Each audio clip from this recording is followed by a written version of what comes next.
다음은 실전 글쓰기 순서 익히기가 되겠습니다. 실전에서 글을 쓸 때 어떤 식으로 하면 효과적으로 쓸 수 있는지, 어떤 순서에 의해서 글을 쓰는지 한번 살펴보겠습니다. 첫 번째로 말하고 싶은 메시지가 무엇인지 개념 정리부터 해야 되겠죠. 글을 쓰기 전에 내가 이 글을 통해서 무엇을 상대방에게 전달하겠다 하는 기본적인 개념이 머릿속에 갖춰져 있어야 그것을 가지고 서술해 나가는데 시간 낭비를 하지 않겠죠. 그것을 가지고 서술해 나갈 수 있겠죠. 말하고 싶은 메시지, 곧 주제가 되겠습니다.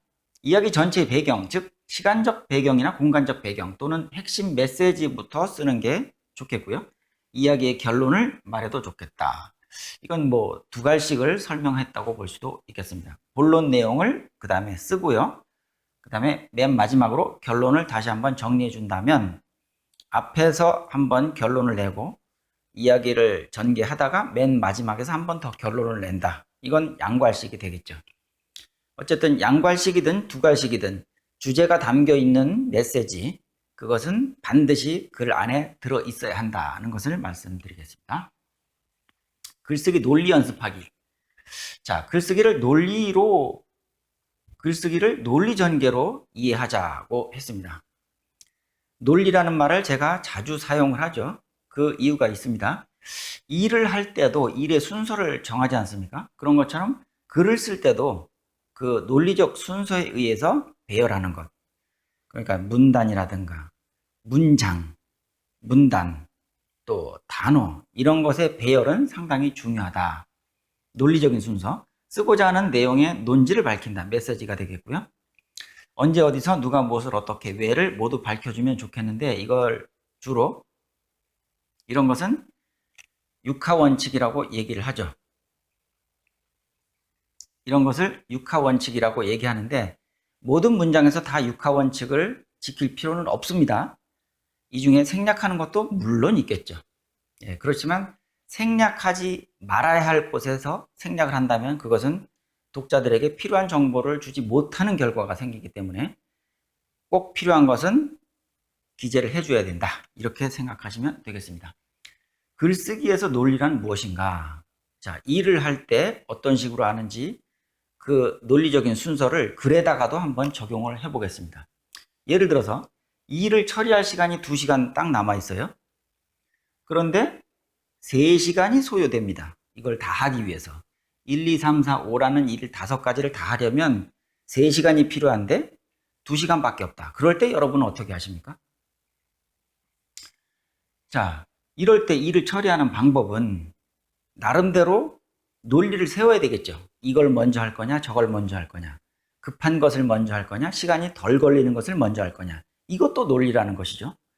그래서 급한 일을 먼저 처리한다면 4, 5번이 제일 급하다 그러면 이걸 먼저 처리하면 되는 거죠. 시간이 남으면 나머지를 처리하면 되는 것이고 시간이 덜 걸리는 일부터 처리한다. 2, 3, 4번은 아주 짧은 시간에도 다 해결이 된다 그러면 이걸 먼저 하겠죠. 그리고 시간이 남으면 나머지를 또 하겠죠. 시간이 덜 걸리고 급한 일부터 처리한다. 예, 이것이 시간이 덜 걸리고 급한 일이라면 이걸 먼저 하겠죠. 그 다음에 또 손에 잡히는 일부터 처리한다. 이건 막무가내로 일을 하는 것이기 때문에 좀 비효율적이라고 말씀드릴 수가 있겠죠. 그래서 논리적으로 일을 처리하는 것처럼 여러분께서 문장을 쓴다든가 패러그래프를 쓴다든가 글 전체를 쓴다든가 할 때도 그 여러분이 생각하는 논리의 순서에 맞게 이것을 앞으로 가져갈 것이냐 뒤로 가져갈 것이냐를 생각하면서 쓰시는 게 글쓰기에 한 발 더 다가가는 방법이라고 생각합니다. 자, SNS를 활용한 생활 글쓰기. SNS는 우리가 항상 접하는 것이고 쉽게 부담 없이 쓰는 글이죠. 그래서 뭐 문법 같은 것을 따질 필요도 별로 없고요. 그냥 손쉽게 소통하기 위해서 쓰는 글인데 이것이 SNS를 통해서 SNS에 글을 올리는 것을 통해서 여러분이 글쓰기 습관을 기를 수 있다는 아주 좋은 장점이 있습니다. 그러니까 이것을 하지 않으면 글을 쓸 일이 별로 없지 않습니까? 그런데 SNS를 계속 하다 보면 또 생각하게 되고 짧은 글이라도 쓰게 되죠. 짧은 글을 잘 쓸 수 있어야 긴 글을 잘 쓸 수가 있습니다. 추상 개념을 구체화된 글로 전환하는 연습을 생활화하는 것이 좋겠습니다. 타인으로부터 글에 대한 평가를 받는다. 자기가 쓴 글을 남에게 읽혔을 때 그 사람들이 그것을 읽어보고 어떤 평을 하는지, 이것은 굉장히 중요하지 않습니까? 그래서 내가 쓴 글이 다른 사람에게 이렇게 읽히는구나, 이렇게도 해석이 되는구나 하는 것을 본인 스스로 알 필요가 있다. 피드백을 받아야 한다는 뜻이 되겠습니다. 평가를 통해서 동기부여를 받게 되겠죠. 그러면 동기부여가 생기면 또 글을 쓰고 싶어지는 마음이 생기겠죠. 또 글을 쓰고 싶어지는 마음이 생기겠죠. 그렇다면 선순환이 되는 겁니다. 계속적으로 글을 쓸 수가 있겠죠. 책에 대한 고정관념을 바꿔야 되겠습니다. 자, 책은 두꺼워야 한다는 생각을 버리는 게 좋겠죠. 얇은 책도 책이다 라고 생각하신다면 책 쓰기에 도전할 수가 있습니다. 글쓰기를 넘어서 책 쓰기에 도전하는 여러분이 되시면 좋겠습니다. 돈이 많이 든다는 생각도 별로 옳은 생각이 아닙니다. 예전에는 많이 들었는데 지금은 디지털 기술이 많이 발달했기 때문에 디지털 소량 책자도 얼마든지 만들 수 있다. 적은 비용으로, 그런 뜻입니다. 복사집에서도 만들 수가 있겠고요. 소책자를 만들어서 자신의 작품집으로 간주하게 되면 그것이 하나의 결과물이고 또 남에게 자랑도 할 수가 있고 평가도 받을 수가 있겠다 하는 것입니다. 책은 잘난 사람들만 쓰는 것이 아니고 20대 청년도 쓸 수 있다. 누구에게나 글 쓸 자유가 있으니까 소신껏 자신감 있게 여러분의 글쓰기 실력을 향상시키면서 글쓰기에 도전해 보시기 바랍니다. 다음은 배경묘사 예문 익히기가 되겠습니다. 자, 지킬 박사와 하이드 책에 나오는 본문을 소개했는데요. 자, 짧은 문장입니다. 이 안에 어떤 묘사가 들어있는지를 한번 살펴보겠습니다.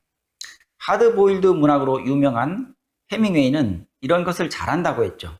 배경묘사를 그림을 보듯이 독자가 글을 읽는다기보다도 그 글을 읽음으로써 한 편의 그림이 그려지듯이 머릿속에 환하게 이미지가 떠오르게 만든다는 것.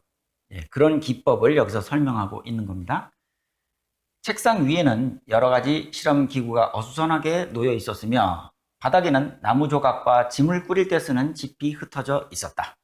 자, 무엇이 있고 무엇이 있고, 책상 위에는 무엇이 있고, 그런 식으로 나오죠. 어터스는 안쪽으로 난 계단으로 올라갔다. 그 계단을 올라가니 붉은 칠을 한 듯한 문이 나왔다. 어터스는 그 문을 열고 지킬 박사의 실험실로 안내되었다. 그곳은 다른 실험실보다 아주 컸으며 주위에는 유리가 끼워진 장식장이 쭉 늘어서 있고 한쪽 벽에는 온몸을 비춰볼 수 있는 커다란 거울과 책상이 있었다.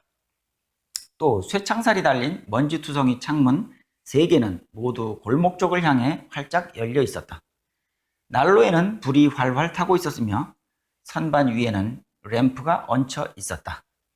밖에 짙은 안개 때문에 안이 어두침침하자 대낮에도 불을 켜놓은 모양이었다. 자, 표현을 잘 살펴보면 여기에 등장하는 많은 단어들이 그 배경 묘사를 하는데 쓰인다 하는 것을 알 수가 있습니다.